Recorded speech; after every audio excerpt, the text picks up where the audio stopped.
विश्व हिंदी दिवस के उपलक्ष्य में देश विदेश में आयोजित किए जा रहे विभिन्न कार्यक्रमों के सफल आयोजन के लिए हार्दिक शुभकामनाएं। श्री नरेंद्र मोदी।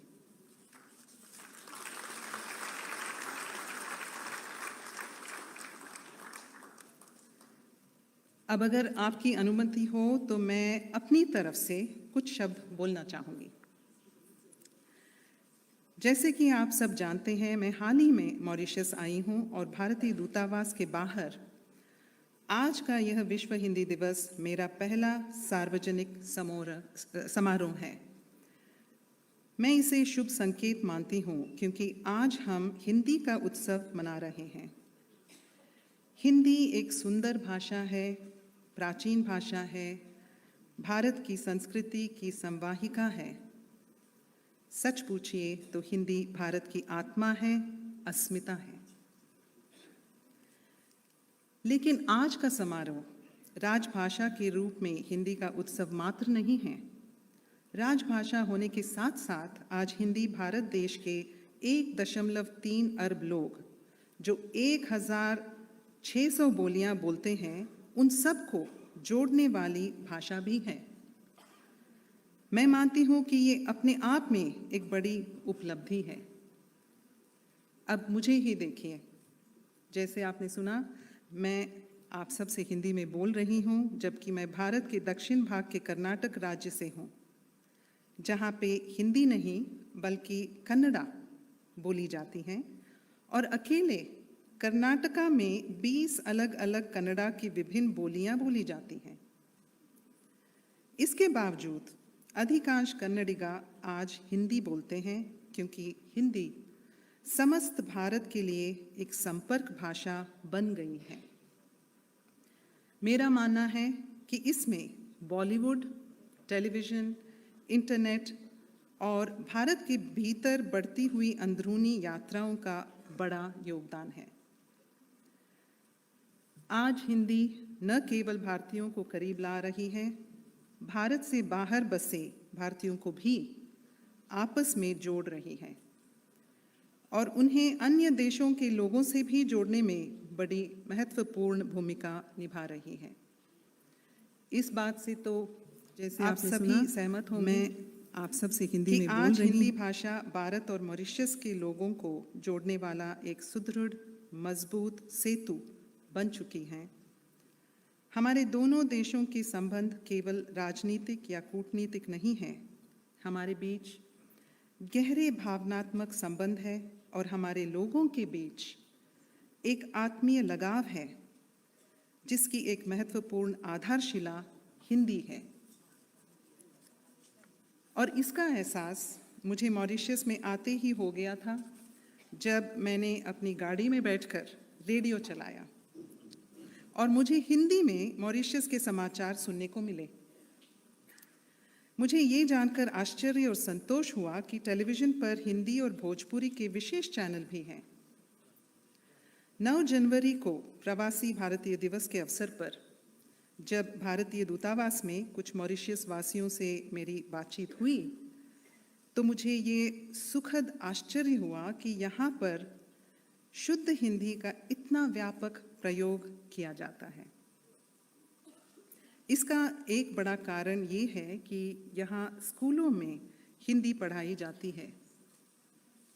ये बड़ी बात है कि मॉरिशस में अनौपचारिक बैठकों से शुरू हुई हिंदी की पढ़ाई स्कूली स्तर से होते हुए विश्वविद्यालयों तक जा पहुँची है और आज छात्र यहाँ PhD भी कर रहे हैं। और फिर हिंदी की प्रगति में मॉरिशस के साहित्यकारों को हम कैसे भूल सकते हैं। मॉरिशस के जाने माने साहित्यकार भारत में ही नहीं विश्व भर में प्रख्यात हैं।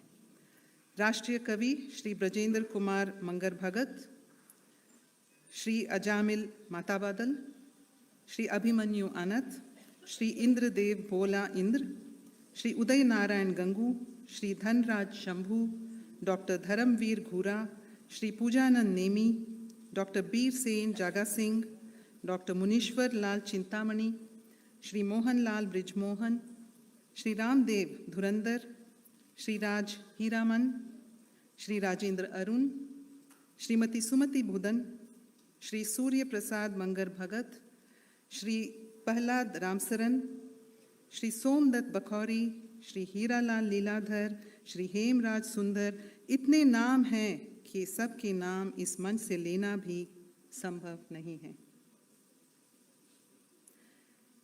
इस सब को ध्यान में रखते हुए यह कोई आश्चर्य की बात नहीं कि विश्व हिंदी सचिवालय की स्थापना मॉरिशस में हुई है। मैं इस अवसर पर मॉरिशस की सरकार और लोगों के प्रति अपनी कृतज्ञता प्रकट करती हूँ, क्योंकि आप सब की अमूल्य सहायता और प्रोत्साहन के बिना ये सब असंभव था। इस देश की अनेक सामाजिक सांस्कृतिक संस्थाएं भी प्रशंसा की पात्र हैं, जो हिंदी के प्रचार प्रसार में अपना महत्वपूर्ण योगदान दे रही हैं। साथ ही मैं विश्व हिंदी सचिवालय द्वारा हिंदी की प्रगति की दिशा में किए जा रहे सराहनीय प्रयासों के लिए उन्हें बधाई देती हूँ। अभी जैसे डॉक्टर मिश्रा ने बताया कि कैसे कोरोना काल से उत्पन्न हुई विपत्ति को भी अवसर में बदलकर समूचे विश्व में फैले हिंदी प्रेमियों ने एकजुट होकर एक नया व्हाट्सएप समूह वैश्विक हिंदी परिवार बनाया। इस डिजिटल मंच द्वारा नियमित रूप से हिंदी के प्रसार के लिए ऑनलाइन चर्चाएं, योजनाएं और ठोस कार्य शुरू कर दिए गए हैं। ये एक बड़ी उपलब्धि है कि आज विश्व हिंदी सचिवालय के फेसबुक पेज के माध्यम से वैश्विक हिंदी परिवार के सदस्य और अन्य हिंदी प्रेमी भी हमारे साथ इस कार्यक्रम में भाग ले पा रहे हैं। निस्संदेह सचिवालय के ये सभी प्रयास अत्यंत प्रशंसनीय हैं, लेकिन अभी अपनी उपलब्धियों का उत्सव मनाने का समय नहीं है। इस बदलते समय में आवश्यकता है नई सोच की, नए प्रयासों की, जो विश्व और विश्व हिंदी सचिवालय को और निकट लाएं। उदाहरण के तौर पर विश्व हिंदी सचिवालय मॉरिशस के युवा लेखकों और वरिष्ठ साहित्यकारों को साथ लेकर भी योजनाएं और कार्यक्रम बना सकता है, जिससे युवा वर्ग को श्रेष्ठ लेखन के लिए तथा वरिष्ठ साहित्यकारों को कंप्यूटर के प्रयोग के लिए प्रेरित किया जा सकता है।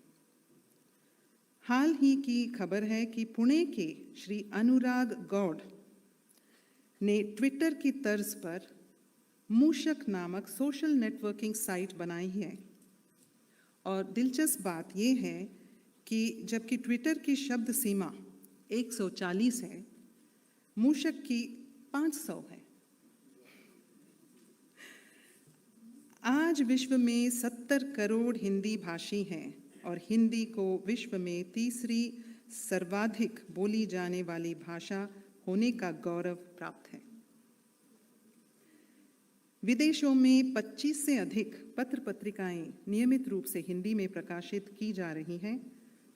आज समस्त विश्व में फैले प्रवासी भारतीय हिंदी को गति और प्रवाह प्रदान कर रहे हैं।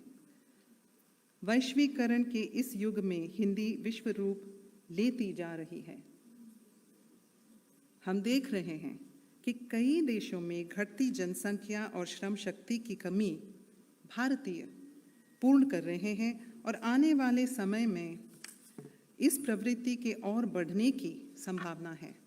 यह प्रवासी भारतीय अपने हुनर ही नहीं, अपनी भाषा, अपनी संस्कृति को भी अपने साथ ले जा रहे हैं। इन अनुकूल परिस्थितियों में विश्व हिंदी सचिवालय से हम सब की अपेक्षाएं और भी बढ़ जाती हैं। भारतीय उच्चायुक्त होने के नाते मैं आश्वासन देती हूं कि हिंदी और भारतीय संस्कृति के प्रचार प्रसार और विस्तार के लिए हमारा सहयोग हमेशा बना रहेगा।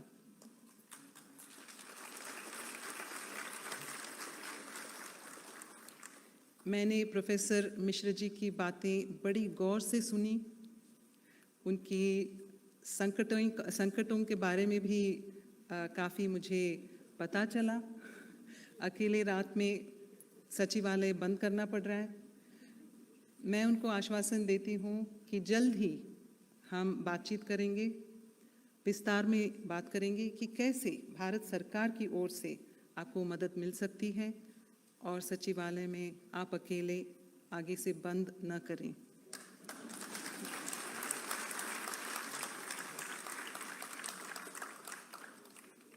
अपनी वाणी को विराम देने से पहले यहाँ उपस्थित माननीय राष्ट्रपति जी, आदरणीय मंत्रियों, सभी गणमान्य अतिथियों, ऑनलाइन साथियों को मैं अपने हृदय की गहराइयों से धन्यवाद देती हूँ कि आपने अपनी व्यस्तता के बावजूद अपना बहुमूल्य समय निकाला और इस शुभ आयोजन में भाग लेकर इसे सफल बनाया। आपकी उपस्थिति से ही इस कार्यक्रम की प्रतिष्ठा और शोभा बढ़ी है। मैं आशा करती हूँ कि आने वाले दिनों में हम एकजुट होकर मानव कल्याण के उद्देश्य से हिंदी को बढ़ावा देने के लिए काम करेंगे। बहुत बहुत धन्यवाद आप सबको। नमस्कार।